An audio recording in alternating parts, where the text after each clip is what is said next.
Radio City Podcast. Radio City Wrong Story by Radio City RJ Sid. Radio City 91.1 FM నేను మీ సిద్ధు. Welcome to yet another episode of Radio City Wrong Story. అటు Hollywood, Bollywood, Kollywood, Tollywood ఏ వుడ్ని differentiate చేయకుండా అన్ని వుడ్ల సినిమాల స్టోరీలను తీసుకుని వాటికి క్రేజీ ట్విస్ట్లు ఇస్తూ నీకు ఎండ్లెస్ ఎంటర్టైన్మెంట్ ఇచ్చుడే నా పని. అట్లా ఈరోజు మనం మాట్లాడుతున్నది చేతిలో గలగల, అది లేకపోతే మన బతుకులంతా విలవిల. నెలకు ఒక్కసారి వస్తుంది కానీ ఇల్లంతా కళకళ. ఏందది? నువ్వు అనుకున్నది కరెక్టే. ఆ క్యాష్ హిందీలో ఏమంటారు? పైసా సినిమా గురించి మాట్లాడుతున్నాం. నాని గారి ఫ్యాన్స్ దీన్ని జస్ట్ తమాషాగా చూసి విని ఆనందించండి తప్పితే కన్నెర చేయకండి. నేను కూడా మీలో ఒకరిని గుర్తించాలి. మరి డిస్క్లైమర్ ఇచ్చిన తర్వాత ఇక తెరెత్తి స్టోర్లోకి అడుగు పెడితే కళామూర్తి ఆంధ్రప్రదేశ్లో క్యాబినెట్ మినిస్టర్. తను లిక్కర్ మాఫియాలో ఇన్వాల్వ్ అయినాడని సిబిఐ వచ్చి తనని అరెస్ట్ చేస్తుంది. ఎలక్షన్ కమిషన్ వచ్చి బై ఎలక్షన్స్కి అనౌన్స్ చేస్తుంది. ఇప్పుడు అసలు చిక్కంతా పడ్డది. సారథి 25 కోట్లు పెట్టుకుని ఎలక్షన్లో పార్టిసిపేట్ చేయడానికి రెడీగా ఉంటాడు. ఇంకో సీనియర్ మెంబర్ వచ్చి సన్యాసి నాయుడుకి వచ్చి, భయ్యా నీకు ఇంకో బ్రహ్మాండమైన ప్లాన్ చెప్తా, 25 దిన్ మే పైసా డబల్ లాంటిది, 50 కోట్లు పెట్టు, నువ్వు గనక గెలిస్తే ఈసారి సీఎం పొజిషన్ నీదే అని మాటిస్తాడు. మరి ఇంత బంపర్ ఆఫర్ ఇచ్చిన తర్వాత సన్యాసి నాయుడు గారు ఆ ఆఫర్ని తీసుకోకుండా ఇంకే సన్యాసా? ఆబ్వియస్లీ 50 కోట్లు రెడీగా పెట్టుకుంటాడు. ఆల్రెడీ ఎలక్షన్ కమిషను, సిబిఐ రెండు రెడీగా ఉన్నాయన్నమాట పట్టుకోనికే.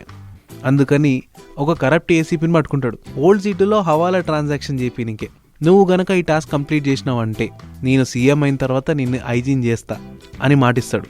కమిషన్కి కమిషన్ వస్తుంది, పొజిషన్కి పొజిషన్ వస్తుంది, రెస్పెక్ట్కి రెస్పెక్ట్ వస్తుంది.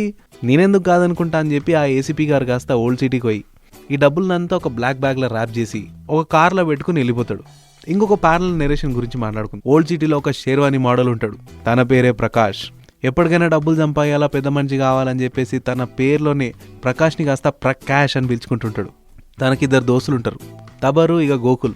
ఇద్దరు మంచి క్యాబ్ డ్రైవర్లు. మరి హైదరాబాద్ మోడల్ అయిన తర్వాత తనకంటూ లవ్ ఇంట్రెస్ట్ అని ఒకటి ఉంటుంది కదా. తన లవ్ ఇంట్రెస్ట్ కంటే తన మీద లవ్ ఇంట్రెస్ట్ ఉన్న నూరు గురించి మాట్లాడుకుందాం. ఫస్ట్ నుంచి తన మీద ప్రేమ, ఎప్పటికైనా మనల్ని పెళ్లి చేసుకోవాలన్న ఆలోచన. కానీ ప్రకాష్కి ఏమో ప్రకాష్ కావాలి కదా. అందుకే స్వీటీ వెనకాల పడింటాడు. స్వీటీనేమో సన్యాసి నాయుడు గారు కూతురు. ఈ విషయం ప్రకాష్కి తెలీదు. నూరు ఎంత ట్రై చేసినా కానీ ప్రకాష్ గారికి పడకపోవడంతో, నూరింట్లో ఫినాన్షియల్ ప్రాబ్లమ్స్ ఉండడంతో లోకల్ డాన్ అయిన యాదవ్ని పెళ్లి చేసుకోనికి ప్రిపేర్ అయిపోతుంది. ఎందుకంటే ఆ అప్పును కాస్త మాఫీ చేస్తాడని. ప్రకాష్ ఎంత ట్రై చేసినా కానీ స్వీటీ పడకపోవడంతో తన రియాలిటీకి వచ్చి నేను ప్రేమించే వాళ్ళకంటే నన్ను ప్రేమించే వాళ్ళ ఎంట పోవాలని చెప్పి నూరు దగ్గరికి పోతే తనకిష్టం లేకుండా తన పెళ్లి జరుగుతుందని చెప్పి షేగుని యాదవ్ని కొట్టి ఆడ నుంచి నూరుని పిలుచుకొని పరారైపోతాడు 2 దోస్తులతోన. ఇప్పుడు ఎస్కేప్ కావాలంటే ఒక వెహికల్ కావాలి కదా. తెలుసో తెలియకో అట్ దట్ మూమెంట్ ఈ కరప్ట్ ఏసీపీ గారు 50 కోట్లు తీసుకున్న కార్లో అక్కడ నిలబడి ఉంటారు. ఏసీపీని పక్కన దోసేసి నూరు ఫ్రెండ్స్ ప్రకాష్ ఆ కార్లో వెళ్ళిపోతారు. ఆ కార్లో డబ్బులున్న విషయం వీళ్ళకి తెలియదు. సరే అయ్యింది అయిపోయింది, జరగాల్సింది ఏదో జరిగిపోయింది. ఇగో నా లవ్ ఇంట్రెస్ట్ అని చెప్పి ప్రకాష్ స్వీటీని నూరుకి పరిచయం చేపించి తన ఇంట్లో పెట్టిపిస్తాడు. సన్యాసి నాయుడు ఏసీపీ నమ్ముతాడా? ఇదంతా ఏ పని కాదురా అని చెప్పి బయట నుంచి కొంతమంది గుండాలను పిలిపించి ఏసీపీని చంపేసి ఆ డబ్బులు ఎత్తుకోమని చెప్తాడు. ఈ అంతా హడావిడిలో ప్రకాష్ తన ఫోన్ కార్లో మర్చిపోయింటాడు. ఆ కార్లో ఉండిపోయింది కదా అని చెప్పి ఎక్కడో పాడుపడ్డ పార్కింగ్ లాట్లో ఉన్న ఆ కార్ దగ్గరకు పోయి ఫోన్ ఎత్తుకుతుంటే ఒక బ్లాక్ బ్యాగ్ దొరుకుతుంది. ప్రకాష్లోనే క్యాష్ ఉంది కదా, డబ్బు వాసన ఎట్లా వస్తుంది? ఆ 50 కోట్ల డబ్బును కనిపెడతాడు. తక్కువని తబార్కి గోకుల్కి ఫోన్ చేసి విషయం అంతా రివీల్ చేస్తే ఇక్కడ radio city wrong story twist వస్తుంది. ప్రకాష్ లైఫ్లో ప్రకాష్ లేకపోయినా కానీ మంచితనం అయితే ఉంది.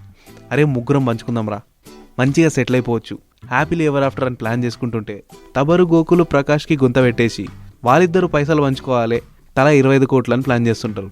పోనీ వాళ్ళిద్దరి మధ్య కోఆర్డినేషన్ ఉందా అంటే ఒకరికొకరు స్కెచ్ చేసుకుని ఒకరిని చంపేసి ఒకరు డబ్బులు ఎత్తేద్దామని చూస్తుంటారు. ఇక్కడ తబర్ వాళ్ళ మమ్మీకి హార్ట్ ఆపరేషన్ అయ్యే పరిస్థితి ఉంటుంది.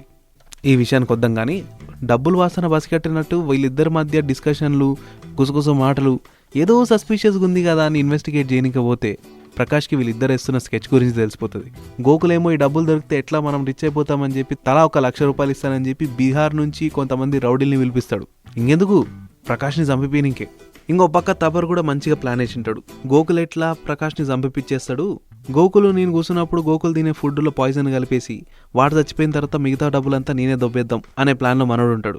ఈ డ్రామా అంతా నడుస్తున్న టైంలో గోకుల్కి తెలవకుండా తబర్కి తెలవకుండా గోకుల్కి మనం సంపాదించిన డబ్బులన్నీ ఎత్తుకుపోయి వీళ్ళు ఎస్కేప్ అయిపోతున్నారు, పలానా స్పాట్లో దాచిపెట్టే ప్లాన్ చేస్తున్నాడు అని చెప్పి ఊరు బయట ఉండే పాడుబడ్డ బిల్డింగ్ దగ్గరకు వచ్చేలాగా చేస్తాడు ఇద్దరిని సైమిల్టేనియస్గా. ఇక ఎట్టకేలకి ముగ్గురు కన్ఫరెంట్ చేసుకున్న తర్వాత నువ్వెందుకు వచ్చినావరా అంటే ప్రకాష్ని చంపడానికి వచ్చినా అని మనోడు. మరి నువ్వెందుకు వచ్చినావరా అంటే నా డబ్బులు ఎత్తుకుపోతున్నావు అంట కదా, నిన్ను చంపేస్తా అని చెప్పి ఇంకోడు. ఒకరికొకరు కొట్లాడుకుంటే ప్రకాష్ ఎంట్రీ ఇస్తాడు. అసలు నిజం రివీల్ చేసి బుద్ధి చెప్తుంటే తబర్ వచ్చి వెనక నుంచి పొడిసే ప్లాన్ చేసే లోపు తబర్కి ఫోన్ వస్తుంది. వాళ్ళ తమ్ముడు, అన్న థ్యాంక్స్ అన్న, ఈరోజు మమ్మీ హ్యాపీగా ఉందంటే నీ వల్లనే, నువ్వు పంపించిన 25 లక్షల వల్ల మమ్మీ హార్ట్ ఆపరేషన్ అయిపోయింది, ఇప్పుడు హ్యాపీగా ఉంది అని చెప్తే నేనెప్పుడు పంపించినారా డబ్బులు అని డౌట్ఫుల్గా మాట్లాడుతుంటే, అదేంది ప్రకాష్ అన్నతో పంపించినావు కదా అంటాడు. కత్తి చేతి నుంచి కింద పడిపోతుంది. గోకుల్ కూడా చేసిన తప్పు తెలుసుకొని ముగ్గురు కలిసి ఆ 50 కోట్లు కాస్త 3 ముక్కలు చేసుకుంటారు. సన్యాసి నాయుడు పిలిపించిన గూండాల గురించి ఏసీపీకి తెలిసి ఇదేదో తన పానానికి వస్తుందని చెప్పి తనంతట తాను సరెండర్ అయిపోయి మొత్తం విషయాలన్నీ రివీల్ చేయడంతో తను రెస్క్యూ అయిపోతాడు. సన్యాసి నాయుడు గురించి నిజం తెలిసిపోతే అప్పటి గవర్నమెంట్ సిబిఐని ఇన్వాల్వ్ చేసేసి సన్యాసి నాయుడుని అరెస్ట్ చేపించేసి కరెక్ట్ క్యాండిడేట్ని ఎలెక్ట్ చేసి గవర్నమెంట్లో కూర్చోబెడుతుంది. ప్రకాష్ మంచిగా క్యాష్ అంతా రెడీ చేసుకుని వెల్ సెటిల్ అయిపోయి నూర్ని పెళ్లి చేసుకుని హ్యాపీగా ఉంటాడు. ఇది ఆల్టీ రేడియో సిటీ రాంగ్ స్టోరీ. మళ్ళీ రేపు ఇంకొక క్రేజీ స్టోరీతో నీ ముందుకు వస్తా. అప్పటిదాకా stay tuned. Radio City Podcast. Radio City Wrong Story by Radio City RJ Sid.